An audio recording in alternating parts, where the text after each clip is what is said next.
It's not, wasn't it? All right, Coach, go ahead.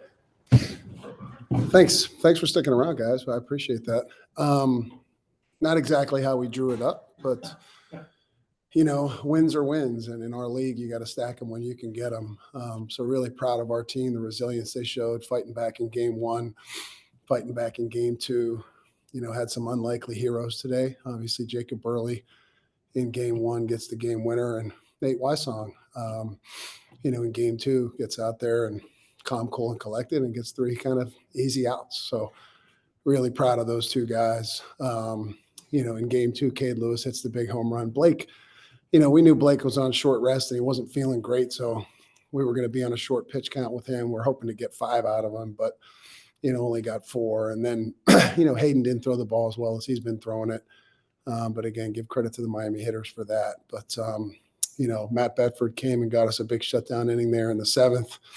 We need to make a couple plays there in the 8th that changed that inning. We were hoping to get the last 6 outs out of Griff, but he threw so many pitches in the 8th, we didn't want to run him back out there. So, our bullpen in game 1 was fantastic. Was really pleased with, Smokey, obviously, and then Areola behind him, and then Gunny. They were lights out. They were the difference in game 1. And then in game 2, we just found a way to do just enough to win, and had some, Cade Lewis's home run obviously being the big swing of the day. But, hard to sweep anybody in this league, let alone a program like Miami. So, it's good to be off to a great start. You mentioned Cade's home run in game 2. Of course, he also tied the game up in the bottom of the 8th, I think, with a home run in game 1. What are you seeing out of him, and is he perhaps exceeding even his ability and expectations? Yeah, I mean, again, he has exceeded expectations, and a lot of guys have too. Ethan Conrad's been playing great. Merrick and obviously Jack Winay. Those guys have been playing, really 2 through 5. We've been, really good all year. So hopefully we can continue to do that. But Cade, he uses all fields. He hits for power, he hits for average, and he's really good with runners on base. Like, you look at his statistically with runners on base, he just has a really good approach and plan. He's a really mature kind of, he's just a hitter. And he sits on pitches and he doesn't miss them when he gets them. I think what turned out to be really important for you, however, was after Cade hits that home run, the bottom of the lineup kind of set the table for that to become more than a 2 or 3 run inning, but instead a 7-run inning. How big was what they were able to do at the bottom of the lineup in that inning? Yeah, for sure. Those guys got on base, and then Matt Scannell hits the big double down the line, and then Merrick gets the infield hit, to kind of spread that out. Again, if it's just a 2-run game when Cade Lewis hits his home run, then, things feel a little differently. But yeah, good point. I mean, the bottom of the lineup did a good job of kind of setting the table today. Jack, and then, of course, Ethan came out of today's game. Can you give us any update on those 2? Yeah, Jack, we assume it's just a little virus. He just got lightheaded and dizzy and just wasn't himself. And, our trainer looked at him and it just didn't quite seem right. And he just said he wasn't able to really focus. So he's been battling a little virus, and I think that's probably what kind of caught up with him in a long day. Ethan, obviously his shoulder, when he dove for that ball, it didn't feel great, but he's done this before to the other shoulder, and he said it didn't feel anything like that. And he thinks it's going to be a short-term thing. I mean, I don't think we'll have him on Tuesday or anything, but knock on wood, hopefully there's a chance we have him this weekend against Clemson. You can't start any better in the ACC than 6-0 through 2 series. I guess just how good does it feel, and what have you learned about your ball club through the first 2 series at home?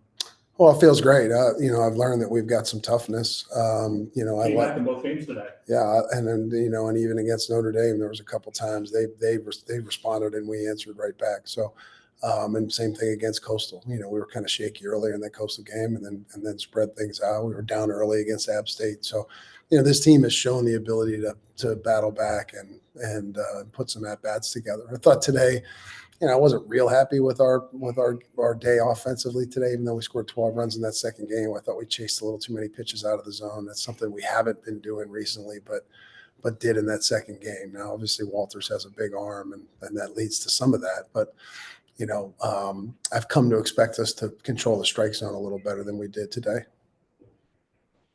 You've got some guys with spectacular numbers, but it seems like everybody's pitching in somewhere along the line. You mentioned the guys you reach down into your bench and you bring in, like Brazano, you want to get some at bats that your guy said, and all of a sudden he does get a chance, and bingo, he contributes.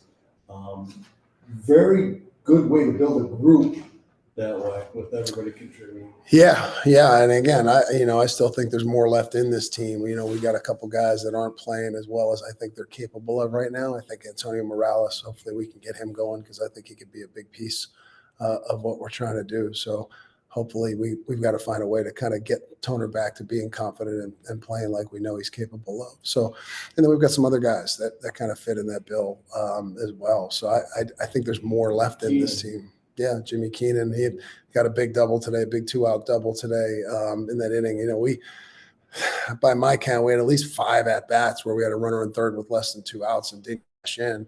And again, we're not going to cash in on all those, but you should be cashing in about 65% of those, good teams. So, if 3 of those get cashed in, then that changes the game too. But one of the times we didn't cash in, Jimmy picked us up with that big double down the line. One thing too, last night, and I commented to Merrick that 2 strikeouts didn't particularly look good with 2 strikeouts, but that makes a great play to save a run, and then the grand slam comes. But it's easy to go out there and not do that. Keenan the same way. He made some plays on balls in the dirt last night that were game changers a little bit, and he struggled with the bat, but didn't take the bat with him to the plate. Yeah, I've been really happy with our defense, the 8th inning notwithstanding. So for 17 innings, I thought we played good defense. Matty Scannell throws a guy out at second base. We made a couple good running catches. I mean, Ethan Conrad almost got that ball, after he came out. So, again, I've been all in all, I've been pleased. Again, other than a little blip against Notre Dame and a little blip here today in the 8th, I've been really happy with our defense. Nate has only pitched 2 other, and obviously he was a little bit slow to get going because of an injury.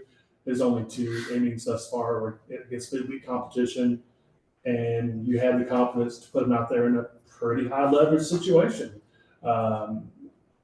Seems like he responded well. And what do you hope from him moving forward? Couldn't have been happier with how he threw the ball today. I mean, we think he's going to be a big part of our bullpen.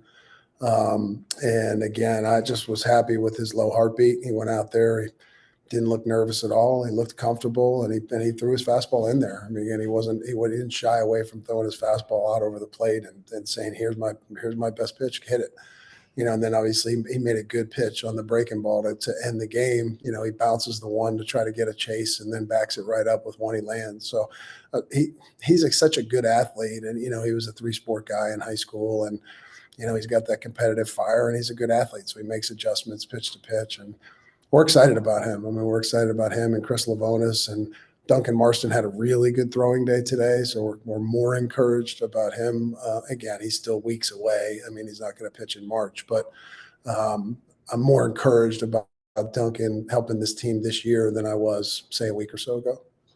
In terms of your starts today, you said obviously that Blake was going on a short rest, and you knew he probably wouldn't have his best stuff. Were you concerned about either one of your starts in today's games? And is your rotation locked in, or is it always a moving target this season? I mean, I think it's locked in. I mean, we'll see how Lavonis develops. He could be somebody that at some point, it's not anytime soon, that we would consider on the weekends. But, I mean, we're certainly going with the same 3 guys against Clemson this coming weekend. And, I didn't think Matt Dallas threw the ball badly. I think he made a couple, a little bit like Blake. I mean, Blake, you look at Blake's outing, I mean, in the second inning, he's got 2 outs and nobody on, right? And he gives up a kind of a off the end of the bat single up the middle, and then he kind of leaves a cutter up and kind of ran it into somebody's bat, Tavares's bat. And then the other home run, he's kind of the same thing. He's got a guy 0-2, leaves a breaking ball up. He singles the left. and then he gives up a 1-2 home run, to Marsh, also on a breaking ball. So he certainly didn't have his good breaking ball today that we've seen him have, his last couple starts against Maryland and Notre Dame. And, I think sometimes when you're fatigued, it shows up the most in your off-speed pitches and not as much in your fastball. And that's what I feel like we saw today. Spoke to us a couple weeks ago about the importance of, I guess, protecting the home turf when you have such a rigorous road schedule. That starts Friday. How do you feel? Excited. We love playing at Clemson. It's a great environment. It's one of Yes. the best environments in college baseball. They're playing great baseball. They've got a really good team. Their number one, Knock, is good, and their closer, Malstead, is really good. And they've got balance up and down their lineup. So it's going to be a high-level series, and I'm excited to get there. I hope we have 23 in the lineup. But if we don't, next man up, and then we'll be ready to go. Just going to let that grow out until the first conference loss. Till the next loss. I was the only thing that could have come out of blowing that game tonight was I get to shave. But thankfully, I was just joking. Is that really what's going on? yeah, 100%. Or did this come about? I'm sorry. It was just one of those things I told myself when we beat App or whoever it was, or that I wasn't going to shave again until we lost again. And the guys, I'm not crazy about it, but I haven't known you to be superstitious. I am intentionally not superstitious. I don't put this one in the superstition bucket. It's just a deal I made with myself. I can't believe that. I was just joking. I'm good. Okay. Last quick question. Wyson, do you see him as a bullpen piece long term, or too early to tell?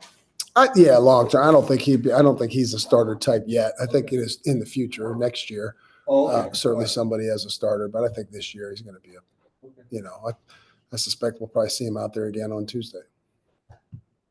Thanks. Thank you. Appreciate you staying. Heck of a day. Way to go. Do I get bonus points for guessing that right? You get bonus points for being here.